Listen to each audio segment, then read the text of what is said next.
Hello everyone, my name is Abhilasha. I'm a tarot card reader and astrologer and a crystal healer. कैसे हैं आप सब? आशा करती हूँ आप सभी सुरक्षित होंगे और अच्छे होंगे। आप सभी का स्वागत है मेरे YouTube चैनल में एस्ट्रोलॉजी डिवाइन बाय अभिलाषा। और दोस्तों, आज मैं बात करूँगी चंद्रमा के बारे में, मून के बारे में। अगर आपकी कुंडली के अंदर मून की प्लेसमेंट अच्छी नहीं है या मून किसी बुरे ग्रह से प्रभावित है तो उसका क्या इफ़ेक्ट होगा आपकी लाइफ में। या अगर चंद्रमा की प्लेसमेंट अच्छी है, वो त्रिक भाव में नहीं है, किसी पाप ग्रह से पीड़ित नहीं है, तो उसका भी क्या इफ़ेक्ट होगा आपकी लाइफ में।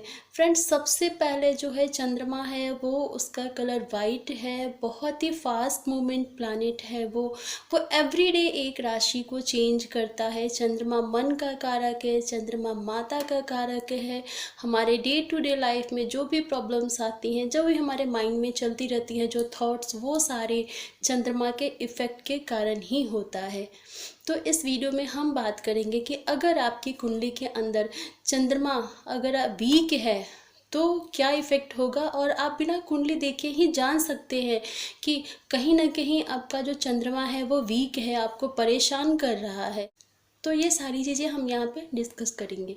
तो चलिए शुरू करते हैं। देखिए, वैदिक ज्योतिष में चंद्रमा जो है वो हमारा मन है, जो लगन है वो हमारा शरीर है, जो सूर्य है वो आत्मा है, चंद्रमा मन है, गुरु जो है वो ज्ञान है, शुक्र जो है वो लग्जरियस लाइफ है, घर है, वाहन है, सुख है, बुध जो है वो बुद्धि का कारक, मंगल जो है वो रक्त का कारक है, छोटे भाई बहन का कारक है, साहस पराक्रम का कारक है, शनि देव है जो कर्म फलदाता है, हमारे कर्मों के अनुसार ही हमें फल देते हैं। राहु और केतु सडन चेंजेस, हमारी लाइफ में जो भी अचानक जो चेंजेस आते हैं वो सारे राहु और केतु के कारण ही होते हैं। तो हर एक प्लैनेट्स का अपना अपना इफेक्ट है।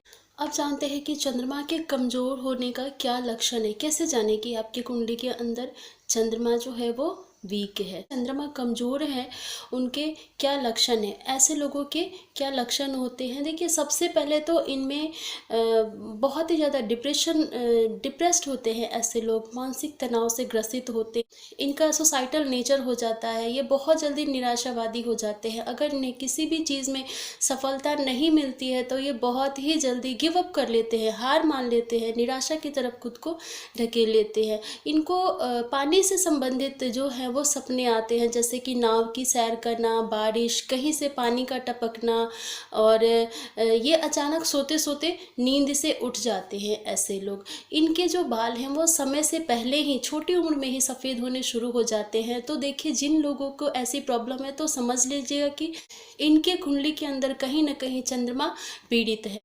उन लोगों का भी चंद्रमा वीक होता है जिन्हें बहुत जल्दी नज़ला, जुकाम या सर्दी खांसी की समस्या होती है। और ऐसे लोग जो होते हैं जिनकी कुंडली के अंदर चंद्रमा पीड़ित है, उन लोगों की स्मरण शक्ति बहुत ही वीक होती है। वो चीज़ों को रख के भूल जाते हैं, उन्हें याद नहीं होता है। जिन्हें मिर्गी की समस्या होती है, फीड्स आते हैं, उन लोगों का भी चंद्रमा जो है वो वीक होता है। अगर मैं फीमेल्स की बात करूं तो इनके मेंस्ट्रुएशन की जो टाइम पीरियड होता है उसमें कहीं ना कहीं कुछ प्रॉब्लम होती है। इनकी माहवारी सही टाइम से नहीं आती है। जिन लोगों की कुंडली के अंदर चंद्रमा वीक होता है और दूध का बार बार उबलकर नीचे गिरना, इट मीन्स कि उनका चंद्रमा वीक है। अगर आपके साथ ये चीज़ें हो रही हैं तो आप जान सकते हैं कि आपकी कुंडली में कहीं ना कहीं चंद्रमा दूषित है, पाप प्रभाव में है, नीच का है, या इसकी डिग्री कम है। अब बात करते हैं कि अगर आपके साथ ये सारे सिम्टम्स हैं, अगर आपके साथ ये सारी प्रॉब्लम्स हैं तो क्या उपाय करें। सबसे पहले आप सभी चीज़ों का सेवन शुरू कर दीजिए, जैसे कि पनीर खाना हो, दही खाइए, चावल खाइए। और दूसरी चीज़ की मेडिटेशन शुरू कर दीजिए। पहले देखिए, शुरुआत तो इसकी कम टाइम के लिए कीजिए, लेकिन धीरे धीरे जो टाइम पीरियड है उसको बढ़ाइए, खुद को प्रकृति से जोड़िए।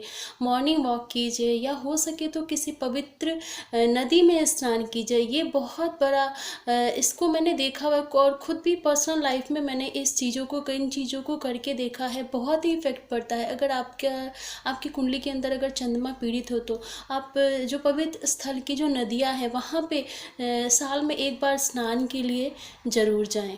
और रात को कभी भी बर्तन को जूठा ना छोड़ें, वॉश बेसिन में ना छोड़ें। और कभी भी कई बार होता है कि हम इतने बिज़ी होते हैं तो जो क्लॉथ्स वगैरह होते हैं उनको हम मशीन में डाल के छोड़ देते हैं, या बकेट में सम टाइम्स के लिए उसको वॉशिंग पाउडर में डीप करके छोड़ देते हैं। तो आप प्लीज़, मेरी रिक्वेस्ट है कि आप ऐसा ना करें, क्योंकि ऐसा करने से भी चंद्रमा वीक होता है। कोशिश कीजिए कि आधे 1 घंटे में आप उनको कपड़ों को धो करके और सुखा लें। अगर घर में कहीं भी वाटर लीकेज है, पानी टपक रहा है या नल खराब है, तो ये भी चंद्रमा के खराब होने का लक्षण है। तो आप जितनी जल्दी हो सके उन चीज़ों को ठीक करवा लीजिए। रात में दूध का सेवन बिल्कुल भी ना करें। इसके अलावा सबसे ज़रूरी चीज़ है कि मेडिटेशन के साथ साथ आप चंद्रमा के मंत्रों का भी जाप कीजिए। 1 डे 108 बार, जो हमारी एक माला होती है उसको कीजिए, और 5 डेज़ के अंतराल पे उसके जो टाइम पीरियड है उसको बढ़ा दीजिए। इसका कोई टाइम लिमिट नहीं है कि आप मॉर्निंग में ही पूजा करने के बाद कर सकते हैं। जब भी आपको टाइम मिले, खुद को फ्रेश करके, नहा के, हाथ पैर धो के एक आसन पे बैठिए और चंद्रमा के मंत्रों का जाप कीजिए। डिस्क्रिप्शन बॉक्स में मैं चंद्रमा के मंत्र का जो लिंक है वो आपको भेजूंगी। तो आशा करती हूँ आप सभी को मेरा ये वीडियो पसंद आया हो, और आप सभी से रिक्वेस्ट है, जिनके भी चंद्रमा या जिनको भी ऐसे लक्षण दिखाई दे रहे हैं अपने पर्सनल लाइफ में, या आपके कलीग्स के साथ या आपके फ्रेंड्स के साथ, आप उनके साथ ये वीडियो शेयर कीजिए। Thank you so much. मेरे वीडियो को लाइक कीजिए, सब्सक्राइब कीजिए। धन्यवाद।